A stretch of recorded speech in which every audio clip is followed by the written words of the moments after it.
Hello student जी, आज हम chapter try कर रहे हैं, सो रिवाइज करेंगे डिफरेंशियल इक्वेशन को। डिफरेंशियल इक्वेशन में क्या है आपके पास? डिफरेंशियल इक्वेशन होता क्या है? एक इक्वेशन होती है जिसके अंदर क्या होगा, एक इंडिपेंडेंट वेरिएबल होगा, डिपेंडेंट वेरिएबल होगा और साथ में क्या होगा, इसके डिफरेंशियल कोएफिशिएंट्स हो जाएंगे। ठीक है, डिफरेंशियल मतलब dy by dx होगा, d स्क्वायर y पर dx स्क्वायर होगा। ठीक है ना, तो ऐसी इक्वेशंस को क्या बोलते हैं? डिफरेंशियल इक्वेशंस बोलते हैं। क्लियर है? हमने पहले क्लास में पढ़ा हुआ है linear equations, quadratic equation, cubic equation. ठीक है, अब हम बात कर रहे हैं डिफरेंशियल इक्वेशन की, जिसमें x हो, जिसमें y हो, एक इंडिपेंडेंट डिपेंडेंट वेरिएबल हो, dy by dx आ जाए। ठीक है, and secondly d square y upon में dx स्क्वायर आ जाए। ठीक है, या dqy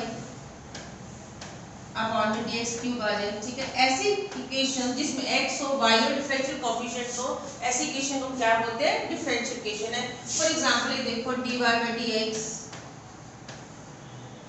plus 2xy is equal to 0। ठीक है, और कोई लिख दो d स्क्वायर y अपॉन में dx square plus y is equal to 0। ये सारी है इसमें, या फिर और देखो कोई और एग्जांपल है, d स्क्वायर y अपॉन में dx square plus 2 dy by dx plus 5y is equal to 0। ठीक है, क्लियर है? जिसमें y है, x आ जाए, डिफरेंशियल कोएफिशिएंट्स आ जाए, तो ऐसी इक्वेशन हम क्या बोलते हैं? डिफरेंशियल इक्वेशन बोलते हैं। ठीक है, अब आगे बात करते हैं order and degree of the differential equation की। किसी डिफरेंशियल इक्वेशन में ऑर्डर क्या होता है उसका? डिफरेंशियल इक्वेशन का जो हाईएस्ट ऑर्डर डेरिवेटिव होगा, ठीक है, ऑर्डर द हाईएस्ट, जो सबसे बड़ा डेरिवेटिव उसके अंदर होगा, उसका जो ऑर्डर होगा दैट इज कॉल्ड द, हमारे पास क्या होगा, उसको बोलेंगे हम order of the differential equation. For example अगर हम ये देखते हैं, ठीक है, dy by dx plus 5y is equal to 0। ठीक है, तो इसमें सबसे बड़ा ऑर्डर डेरिवेटिव कौन सा है? फर्स्ट ऑर्डर का डेरिवेटिव, तो इसका फॉर एग्जांपल इसका ऑर्डर कितना होगा? 1 होगा। अगर हम लिखते हैं d स्क्वायर y अपॉन में dx square plus y is equal to 0, इसमें सबसे बड़ा डेरिवेटिव कौन सा है? सेकंड ऑर्डर का। ठीक है, तो हम इसको बोलेंगे इस डिफरेंशियल इक्वेशन का ऑर्डर कितना हमारे पास है? 2। क्लियर है? उसके बाद इंपॉर्टेंट चीज आती है इसकी डिग्री। ठीक है, हर डिफरेंशियल इक्वेशन की डिग्री क्या होगी? अगर डिफरेंशियल इक्वेशन के अंदर जो हमारे डेरिवेटिव्स हैं या डिफरेंशियल कोएफिशिएंट्स हैं, ठीक है, अगर हम उसको एक्सप्रेस कर सके पॉलिनोमियल्स में, पॉलिनोमियल की फॉर्म में एक्सप्रेस कर सके, तो उस हाईएस्ट ऑर्डर डेरिवेटिव की जो हमारे पास एक्सपोनेंट आएगा, जो पावर आएगी, that is called the degree of the differential equation. Clear है? क्या कहते हैं, जो डिफरेंशियल इक्वेशन है उसके अंदर अगर हम उसके डिफरेंशियल जो कोएफिशिएंट्स होते हैं, डेरिवेटिव्स हैं, अगर हम उसको एक्सप्रेस कर सके इन the form of polynomial, in the polynomial किसमें? डिफरेंशियल कोएफिशिएंट्स में, तो हाईएस्ट ऑर्डर का जो डेरिवेटिव होगा उसका जो पावर होगी दैट इज कॉल्ड द, उसकी एक्सपोनेंट है, that is called the degree of the differential equation होगा। जरा देखते हैं क्वेश्चंस में। फॉर एग्जांपल देखो, इस क्वेश्चन में क्या कहते हैं हमारे पास, ये जो है हमारे पास जो फर्स्ट है, अब इसका ऑर्डर बताना है। सबसे पहले हमें क्या बताना है? इसका ऑर्डर बताना है। ठीक है, इसमें हाईएस्ट ऑर्डर डेरिवेटिव कौन सा है? जितना भी डिफरेंस, इसकी डिग्री 2 है, इसमें इसकी एक्सपोनेंट 2 है। ठीक है, इसमें सबसे बड़ा पावर कौन से है? हाईएस्ट ऑर्डर डेरिवेटिव कौन? सेकंड ऑर्डर, तो इसका मतलब ऑर्डर कितना है इसका? ऑर्डर कितना है इसका? 2। ठीक है, ऑर्डर कितना है इसका? 2। और इसमें इसकी जो पावर है हाईएस्ट ऑर्डर, आपने इसके डिवाइड इसकी पावर भी देखनी है, आपने क्वेश्चन देखना है हाईएस्ट पावर टाइप की। इसकी ऑर्डर कितना है? इसकी पावर कितनी है? 1। तो इसकी डिग्री कितनी हो जाएगी आपके पास? इसकी डिग्री कितनी होगी आपके पास? 1 हो जाएगी। ठीक है, इससे ऐसे इसमें सबसे बड़ा डेरिवेटिव कौन सा है? d square y upon dx, तो दैट मींस इसका ऑर्डर कितना होगा? ऑर्डर कितना होगा? 2। और इसकी पावर कितनी है? 1, तो दैट मींस इसकी डिग्री कितनी हो जाएगी? इसकी डिग्री कितनी हो जाएगी हमारे पास? 1। ठीक है, आप इस इक्वेशन में, ठीक है, इस थर्ड एग्जांपल में देखो हमारे पास क्या है? डिवाइड x अभी डिनोमिनेटर में आया, तो सबसे पहले यू हैव टू एक्सप्रेस, हमें इसको एक्सप्रेस करना पड़ेगा इन द फॉर्म ऑफ पॉलिनोमियल। तो कर सकते हैं, दिस इक्वेशन कैन बी, अगर इसको फॉर्म में लिखें, this equation can be dy by dx whole square plus 5 is equal to dy by dx। ठीक है, तो सबसे इसमें ऑर्डर क्या होगा, ऑर्डर तो हमारे पास बने क्योंकि है ही हमारे पास। ऑर्डर कितना होगा इसका, ऑर्डर कितना है इसका 1। बस डिग्री कितनी है इसमें, जो dy dx है उसकी हाईएस्ट पावर कितनी है 2 है, तो इसकी डिग्री कितनी हो जाएगी आपके पास, डिग्री कितनी हो जाएगी इसके पास 2। तो इसकी डिग्री कितनी आपके पास है 2 हो जाएगी। ठीक है, और एग्जांपल देखते हैं हमारे पास, और एग्जांपल देखते हैं हमारे पास के क्वेश्चन के और एग्जांपल देखें तो क्या बनेगा हमारे पास x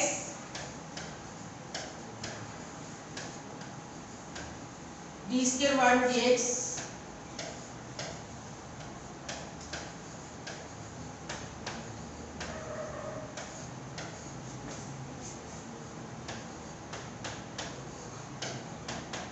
ठीक है, इसमें सबसे बड़े ऑर्डर का डेरिवेटिव कौन सा है, सेकंड, यानी कि इसका ऑर्डर कितना है हमारे पास, इसका ऑर्डर कितना है 2, और इसकी डिग्री कितनी हो जाएगी,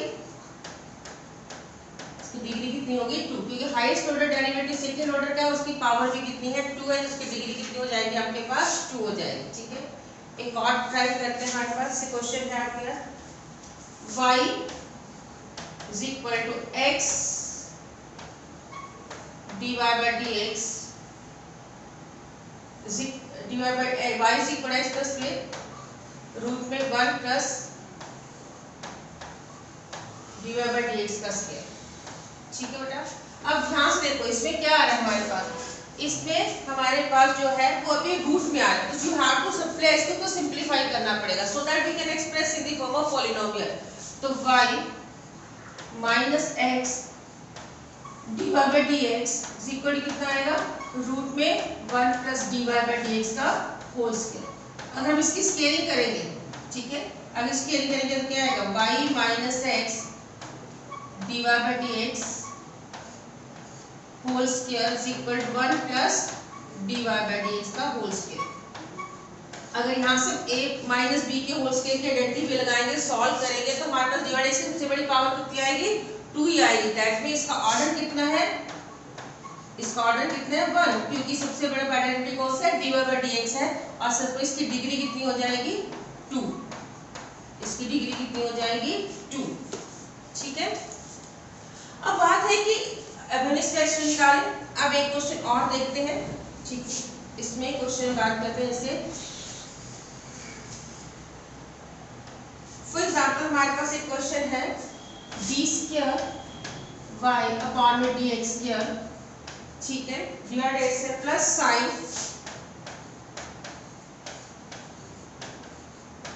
dy by dx is equal to 0। ठीक है, इसमें ऑर्डर कितना है 2 है, क्यों, क्योंकि इसमें हाईएस्ट ऑर्डर डेरिवेटिव कितना 2 है, ये इसकी वजह से इसका ऑर्डर कितना आ गया, ऑर्डर कितना है 2। ठीक है, but this expression can not be expressed in the form of polynomial of the differential coefficient. ठीक है, क्योंकि साइन के साथ क्या है dy dx है, इसको हम पॉलिनोमियल में एक्सप्रेस नहीं कर सकते, तो इसकी डिग्री कितनी आएगी नॉट डिफाइंड, इसकी डिग्री कितनी आएगी नॉट डिफाइंड आएगी। ठीक है, अगर हम इसको एक्सप्रेस नहीं कर सकते, that means the degree exist कर भी सकते हैं, उसकी डिग्री नॉट डिफाइंड भी हो सकती है, क्योंकि sin x आ सकता है, sin y आ सकता है, क्योंकि हमें पॉलिनोमियल किसको चेक करनी है, sin d, हमें डिफरेंशियल कोएफिशिएंट्स में पॉलिनोमियल को चेक करना है। ठीक है, तो यहाँ sin dy dx आया, तो इसकी डिग्री कितनी आएगी नॉट डिफाइंड आएगी। ठीक है,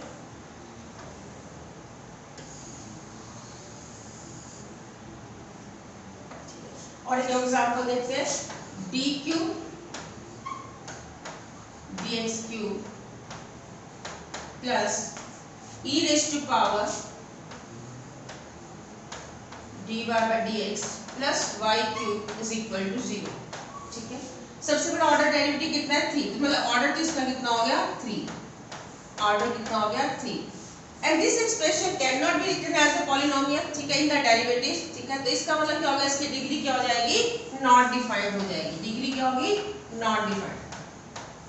मतलब क्या है कि e रेज़ पर x आ सकता था, e रेज़ पर y आ सकता था, ठीक है ना, लेकिन अगर e रेज़ पर dy बाई dx आ रहा है और वो कैन नॉट उसको एक्सप्रेस नहीं कर सकते हम पॉलिनोमियल की फॉर्म में, तो दैट मींस उसकी डिग्री कितनी हो जाएगी नॉट डिफाइंड हो जाएगी।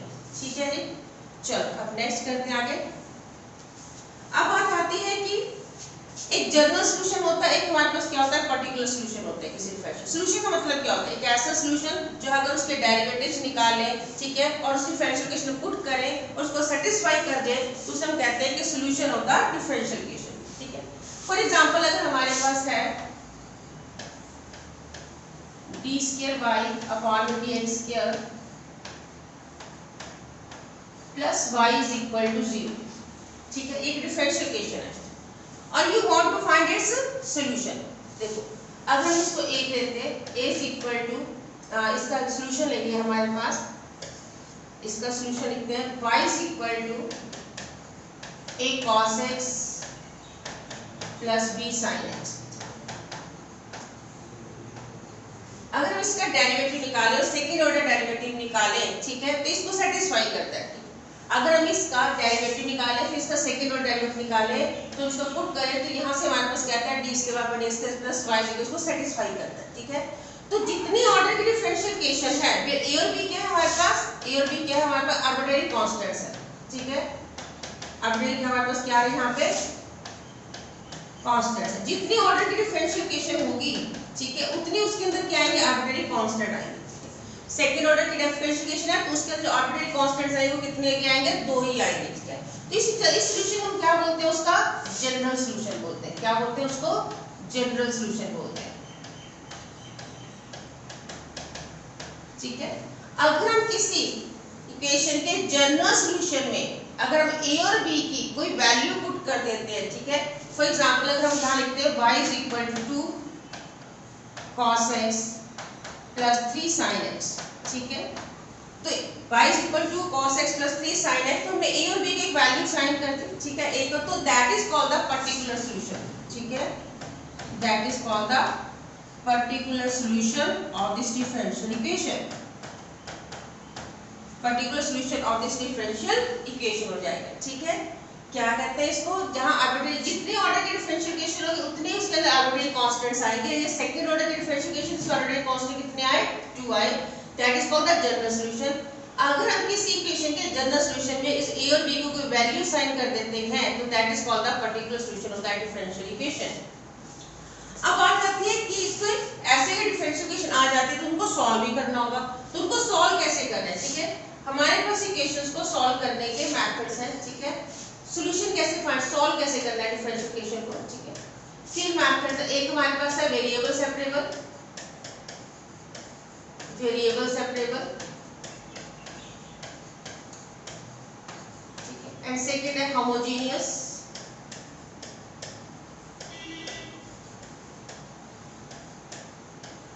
ठीक है, एंड थर्ड है लीनियर डिफरेंशियल इक्वेशन।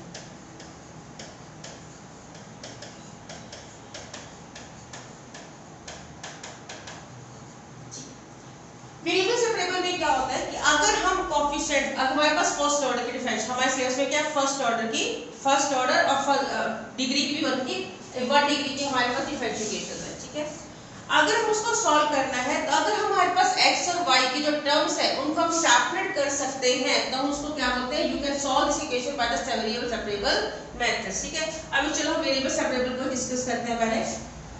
जैसे ये क्वेश्चन है log dy/dx equal to 3x plus 4y, ठीक है। अब इसको देखते हैं पहले क्या हम इसके एक्सप्रेस, सबसे पहले तो इसको डिफरेंशिएशन को एक्सप्रेस करेंगे, इसके अंदर कैसे लिखेंगे इसको, you can write it dy/dx is equal to e raise to power 3x plus 4y, ठीक है। सबसे पहले तो हम इसको डिफरेंशिएशन की फॉर्म में लिखेंगे, dy/dx इक्वल टू हम इसको एक्सप्रेस कर सकते थे so that dy/dx equal to e raise to power 3x plus 4y हो जाएगा। अब क्या हम इस डिफरेंशियल इक्वेशन में x और y की टर्म्स को अलग कर सकते हैं, सबसे पहले आपने सबसे पहला स्टेप dy/dx निकालो, एंड सेकंड स्टेप में आप चेक करो क्या हम इसमें x और y वाले टर्म्स को अलग कर सकते हैं, जरा देखते हैं। क्या हम इसको ऐसे लिख सकते हैं dy/dx equal to e raise to power 3x multiply by e raise to power 4y, बिल्कुल लिख सकते हैं, x वाली टर्म अलग कर दी, y वाली टर्म अलग कर दी, और इसके वेरिएबल्स को भी सेपरेट कर सकते हैं। कैसे, y वाली टर्म इस साइड ले आओ तो क्या बनेगा 1 अपॉन में e raise to power 4y dy is equal to e raise to power 3x dx हो गया, ठीक है, सेपरेट हो गए, y वाली टर्म्स अलग हो जाएंगी, ठीक। तो ये क्या बनेगा हमारे पास e raise to power -4y dy is equal to e raise to power 3x dx। अब इसकी इंटीग्रेशन ले लो, ठीक है। You want to find the solution, इसकी इंटीग्रेशन ले लो तो क्या बनेगी इसकी integration, e raise to power -4y की, e raise to power -4y upon में डेरिवेटिव किसका, -4y का, -4y का डेरिवेटिव कितना आएगा 4 is equal to e raise to power 3x upon में 3x का डेरिवेटिव 3 प्लस c। अब c चाहे इस साइड लगा दो चाहे इस साइड लगा दो, कोई फर्क नहीं पड़ने वाला, ठीक है। कि यहाँ से लगा x वाले टर्म के साथ लगाओ या y वाले टर्म के साथ लगाओ, क्योंकि c कांस्टेंट है, ठीक है। तो इससे नहीं फर्क पड़ेगा, तो इसको सिंपली लिख सकते हो e raise to power 3x upon में 3 माइनस और plus e raise to power -4y upon में 4 इज इक्वल टू c लिख दो, ठीक है। क्या फर्क पड़ा, c है हमारे पास, clear. e raise to power 3x plus e raise to power -4y upon में 4 plus is equal to c, तो that is called the solution of this differential equation. इसको सॉल्व कर दिया by the method of variable separable method से, ठीक है। चलो और देखते हैं। अब क्या दिया, d1x equal to y sin 2x, ठीक है, and y of 0 is equal to 1। क्या मतलब है, you want to find its particular solution, क्योंकि हमें क्या दिया हुआ है, यहाँ वैल्यू दी हुई है यहाँ, ठीक है। तो सबसे पहले हम इसका क्या निकालेंगे, जनरल सॉल्यूशन निकालेंगे, क्लियर है। सबसे पहले जनरल सॉल्यूशन निकालेंगे। अब चेक करना है क्या हम इसके वेरिएबल्स को सेपरेट कर सकते हैं, बिल्कुल कर सकते हैं। Equation is already in the form में d1x फॉर्म में लिखा हुआ है, ठीक है, तो कोई प्रॉब्लम नहीं है। तो क्या लिखेंगे, dy/dx is equal to y sin 2x, clear है। तो यहाँ से कितना आएगा 1/y dy is equal to sin 2x dx हो गया। y वाली टर्म आपके पास एक साइड आ गई, x वाली टर्म एक साइड कर ली, तो that means you can separate the variables, हमें y की टर्म्स को लगेगा। नाउ अब इसकी इंटीग्रेशन कर दो, ठीक है। 1/y की इंटीग्रेशन क्या बनेगी, log y, ठीक है। और sin 2x की इंटीग्रेशन क्या बनेगी, माइनस cos 2x अपॉन में 2x का डेरिवेटिव 2, ठीक है, अपॉन में 2 आएगा प्लस c। तो हमारे पास आ गई है log y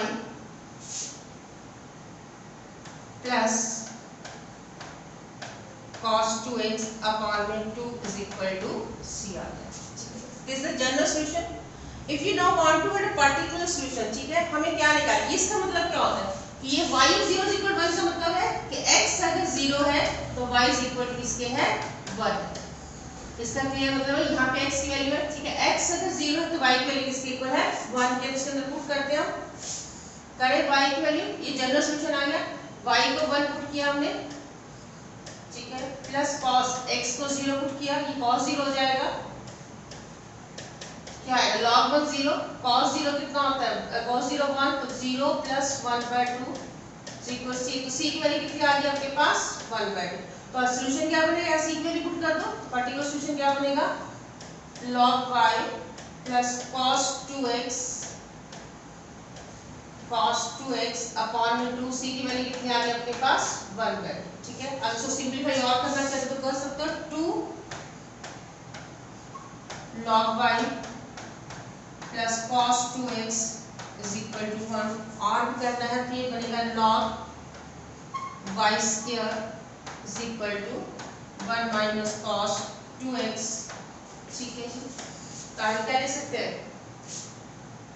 log y square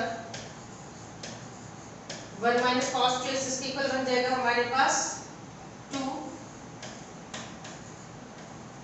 sin square x, तो y, ठीक है। चलिए ये तो सॉल्व कर सकते हो आप, क्या से क्या बनेगा y स्क्वायर कितना बन जाएगा,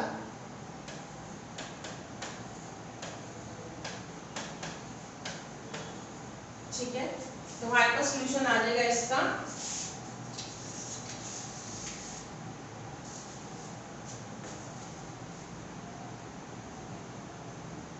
ठीक है। चाहे आप इसको लिख सकते हो ये y स्क्वायर से सिंपली इसको लिख सकते हो y इज इक्वल ये y स्क्वायर, ठीक है, ठीक है। ये इसका क्या बन जाएगा हमारे पास, इसका पर्टिकुलर सॉल्यूशन बन जाएगा,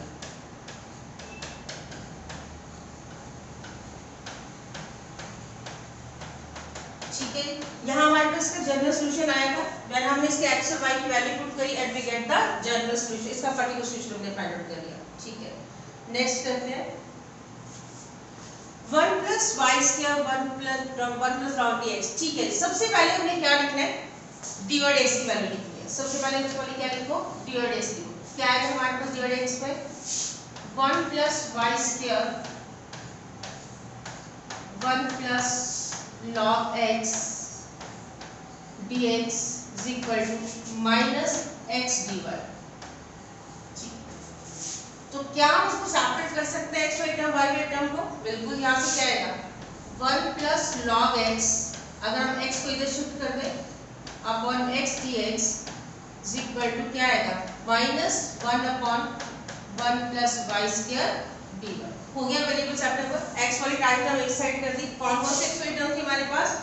एक तो ये वाली x वाली टर्म थी, एक ये, इन दोनों को हमने शिफ्ट कर दिया। नाउ x जितने भी टर्म्स वो एक साइड में हो गई और y वाली साइड टर्म्स हमने एक साइड में कर दी। ठीक है, तो वेरिएबल सेपरेबल हो गया।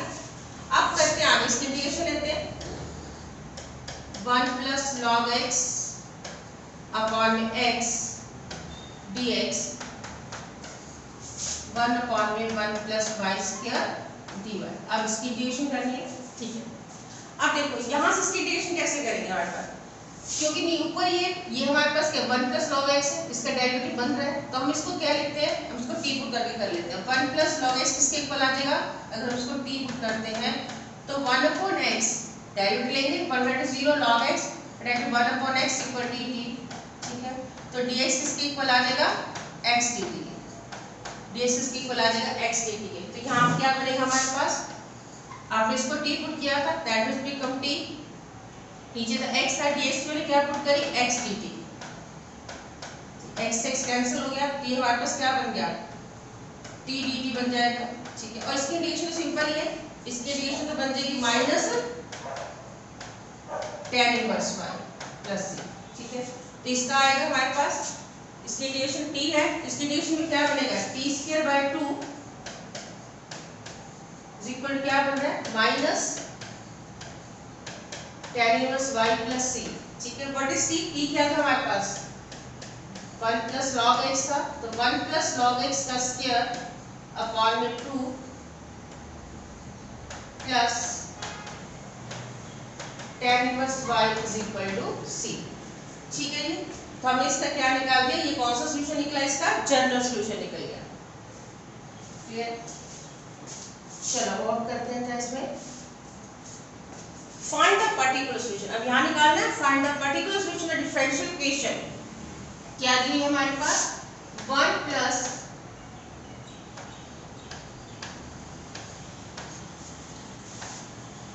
dy plus 1 plus Y square e raise to power x dx is equal to 0। और गिवन क्या हमारे पास, अगर x 0 है तो y किसके इक्वल है 1 के। अब सबसे पहले चेक करो क्या हम उनको सेपरेट कर सकते हैं वेरिएबल्स को। चेक करते हैं 1 प्लस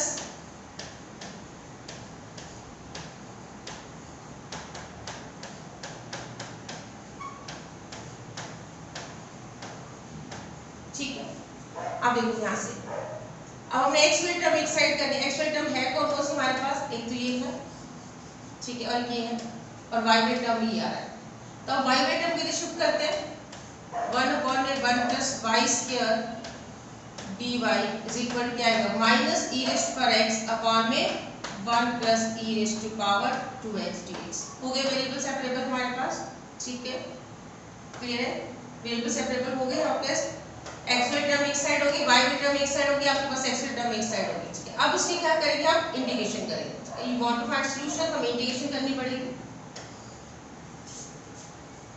इसका तो बनेगा 1 अपॉन में 1 प्लस वाई स्क्वायर, तो कितना आ इसकी इंटीग्रेशन पता है क्या होती है tan इनवर्स y।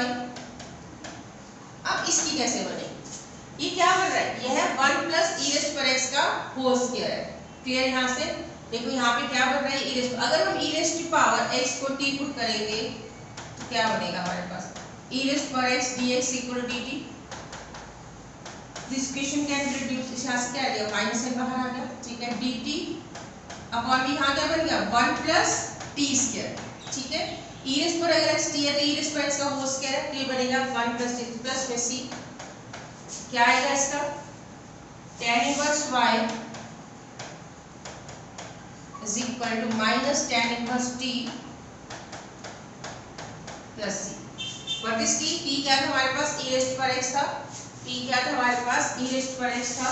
यहाँ पे करते हैं t क्या है, तो बनेगा हमारे से इक्वेशन बन जाएगी tan inverse y is equal to minus tan inverse t की जगह वैल्यू पुट करते हैं। t किसके इक्वल था? e रेज़्ड पर x के। e रेज़्ड पर x is equal plus c, तो tan inverse y plus tan inverse e raised पर x is equal to c। अब बात आती है, जनरल सॉल्यूशन तो हमने फाइंड आउट कर लिया, ठीक है। अब हम निकालना कौन सा है? Particular solution. पर्टिकुलर सॉल्यूशन की कंडीशन क्या दी है? x अगर 0 है और y किसके इक्वल है? 1 के। जैसे पुट करते हैं, y के लिए 1 पुट करेंगे, क्या बनेगा? tan inverse 1 plus tan inverse x square 0, e raise to 0 कितना होता है? 1, तो इज इक्वल टू c। ये बनेगा pi by 4 plus pi by 4 is equal to c। तो दैट मींस c की वैल्यू कितनी आ जाएगी आपके पास? Pi by 2। c की वैल्यू कितनी आएगी? पाई बाय 2। क्लियर है? तो यहाँ c की वैल्यू पुट कर देते हैं and we get the particular solution. क्या बनेगा? tan इनवर्स प्रोड्यूस किया, tan inverse y plus tan inverse e raised पर x इज इक्वल टू कितना आएगा? Pi by 2। तो ये इसका क्या बन जाएगा हमारे पास? पर्टिकुलर सॉल्यूशन बन जाएगा। ठीक है बेटा, चलो नेक्स्ट वीडियो में और आगे क्वेश्चन डिस्कस करेंगे इसके और इक्वेशन।